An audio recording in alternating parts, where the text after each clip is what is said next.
दोस्तों, आईपीएल के पहले मैच में ब्रेंडन मैकलम के कमाल से लेकर विराट और गंभीर के बीच हुए बवाल तक विराट और एबीडी ने दिखाया बल्ले का जोर, और जब एमएस धोनी हुए आउट ऑफ कंट्रोल। आईपीएल के इतिहास में भी कुछ ऐसे मोमेंट्स आए हैं जो हम हमेशा याद रखने वाले हैं।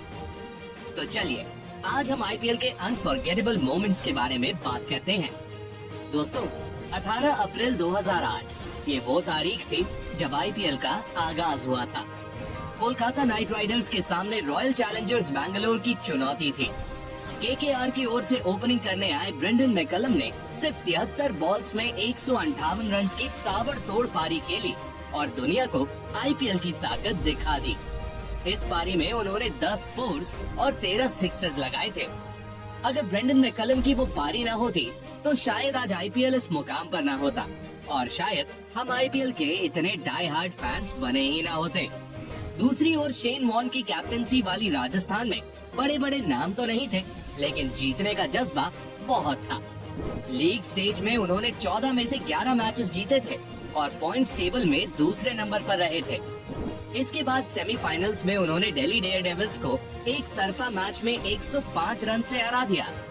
फाइनल में मुकाबला एमएस धोनी की सीएसके से था, जो आखिरी बॉल तक गया, पर राजस्थान ने मैच को जीता और ट्रॉफी अपने नाम की। दोस्तों, कहने को तो आईपीएल हमेशा कंट्रोवर्सी से घिरा रहा है, लेकिन इस लीग ने हमेशा ही आर्च राइवल्स को यूनाइट करने का काम किया है। अब इस साल ही देख लीजिए, राजस्थान ने बटलर और अश्विन एक साथ खेल रहे हैं और लखनऊ की जीत का जश्न कृणाल पांड्या और दीपक हुड्डा साथ में मना रहे हैं। आईपीएल 2008 में 90s के दशक के आर्च राइवल्स माने जाने वाले सौरव गांगुली और शोएब अख्तर एक साथ केकेआर के लिए खेले थे और शोएब ने गांगुली की कैप्टनसी एक्सेप्ट की थी और दोनों ने साथ में विकेट सेलिब्रेशन भी किया था। 2008 की इनफेमस मंकी गेट कंट्रोवर्सी के बाद साल 2011 में एंड्रयू साइमंस और हरभजन सिंह साथ में मुंबई इंडियंस के लिए खेले थे। ये हम सिर्फ आईपीएल में ही देख सकते हैं, जब दो दुश्मन एक ही टीम से दोस्त बन के खेल रहे हो। मुंबई इंडियंस की ओर से हमें सचिन तेंदुलकर और शरद जयसूर्या को साथ ओपनिंग करते देखा है और सचिन और पॉन्टिंग को भी साथ खेलते देखा है। मतलब क्रिकेट के दो लेजेंड्स एक साथ ओपनिंग करते हुए दिखाई दे रहे हैं। ये क्रिकेट फैंस के लिए एक मेमोरेबल मोमेंट था।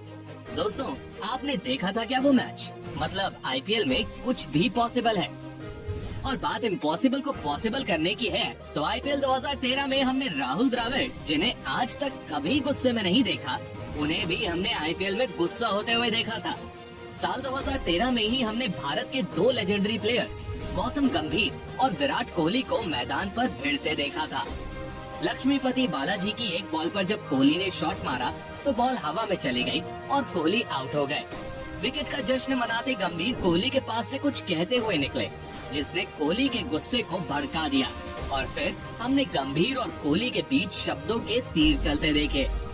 दोस्तों, साल 2013 का आईपीएल सच में बहुत सारी यादें छोड़कर गया था।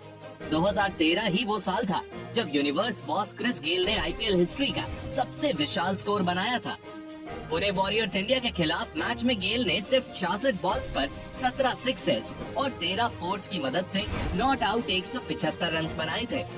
और दोस्तों, साल 2013 ही वो साल था जब आईपीएल पर स्पॉट फिक्सिंग का काला धब्बा लगा था। इस साल राजस्थान के 3 प्लेयर्स एस श्रीसंत, अजीत चांदिला और अंकित चवन स्पॉट फिक्सिंग के दोषी पाए गए थे और इसके बाद उन पर लाइफ टाइम बैन लगा दिया गया था। श्रीसंत पर से ये बैन हटाया तो गया, पर वो कभी मैदान में वापसी नहीं कर सके। वैसे जब बात मैदान पर धमाल मचाने की हो रही हो तो इस लिस्ट में सबसे पहले तो विराट और डिविलियर्स का ही नाम आता है। साल 2016 में इन दोनों ने गुजरात लायंस के खिलाफ 229 रन की पार्टनरशिप की थी, जो आईपीएल हिस्ट्री की सबसे बड़ी पार्टनरशिप थी। इस दौरान विराट ने 109 तो एबी डिविलियर्स ने 129 रन बनाए थे। उस मैच में तो एबीडी ने बाजी मार ली थी, पर दोस्तों, इतिहास की किताबों में जब साल 2016 के आईपीएल का जिक्र होगा तो ये सीजन विराट कोहली के नाम ही लिखा जाएगा। साल 2016 के आईपीएल में विराट ने 16 मैचेस में 152 की स्ट्राइक रेट और 81.08 के अनबिलीवेबल एवरेज से 973 रन बनाए थे, जिसमें 4 सेंचुरीज और 7 हाफ सेंचुरी शामिल थी। विराट ने आरसीबी को फाइनल्स से पहुंचाया लेकिन सनराइजर्स हैदराबाद के सामने वो नहीं टिक सके और आरसीबी इतने करीब आकर भी आईपीएल ट्रॉफी से दूर ही रह गई। दोस्तों, आईपीएल फैंस के लिए सबसे शॉकिंग मोमेंट तो वो था जब चेन्नई सुपर किंग्स और राजस्थान रॉयल्स पर 2 साल का बैन लगा दिया गया था। उस समय तक 2 बार आईपीएल का खिताब जीत चुकी सीएसके साल 2016 और 2017 के लिए आईपीएल से बैन हो चुकी थी और फैंस अपनी फेवरेट टीम का बेसब्री से इंतजार कर रहे थे। साल 2018 में जब चेन्नई आईपीएल में वापस लौटी तो उनका प्रदर्शन जोरदार रहा और उसी साल वो तीसरी बार आईपीएल चैंपियन बने। साल 2019 में भी चेन्नई सुपर किंग्स ने अपना दम बरकरार रखा और आईपीएल फाइनल्स तक पहुंची, लेकिन इधर मुंबई ने उन्हें लास्ट बॉल पर हरा दिया। आपको याद ही होगा कि कैसे लसित मलिंगा ने आखिरी बॉल पर शार्दुल ठाकुर को एलबीडब्ल्यू करके मुंबई को चैंपियन बनाया था। पर दोस्तों, इस मैच में सीएसके की ओर से वॉटसन ने जो पारी खेली वो हमेशा याद रहेगी। एक तरफ जहां सीएसके के बल्लेबाज एक के बाद एक पवेलियन लौट रहे थे, वहां शेन वॉटसन ने 59 बॉल्स पर 80 रन बनाए और मैच को लास्ट तक ले गए। पूरी दुनिया ने देखा कि उनके पैर से खून बह रहा था, लेकिन अपनी टीम के लिए वो दर्द सहते हुए मैदान में डटे रहे।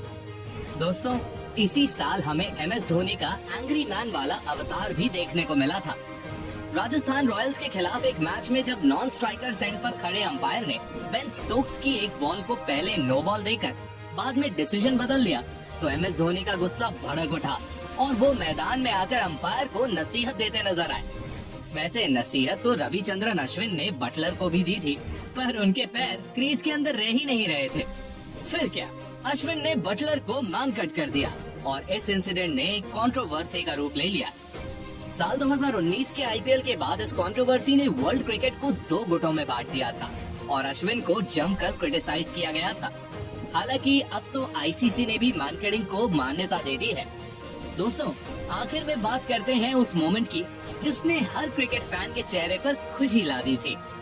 साल 2020 में सीएसके के आखिरी मैच के दौरान जब डैनी मॉरिसन ने एमएस धोनी से पूछा कि क्या ये उनका आखिरी मैच होने वाला है, तो एमएस धोनी का जवाब था डेफिनेटली नॉट। अब अगर आप इस साल भी धोनी के मुंह से यही जवाब सुनना चाहते हो तो वीडियो को लाइक और शेयर कर दीजिए और ऐसे ही इंटरेस्टिंग वीडियोस के लिए चैनल को सब्सक्राइब कर दीजिए। धन्यवाद।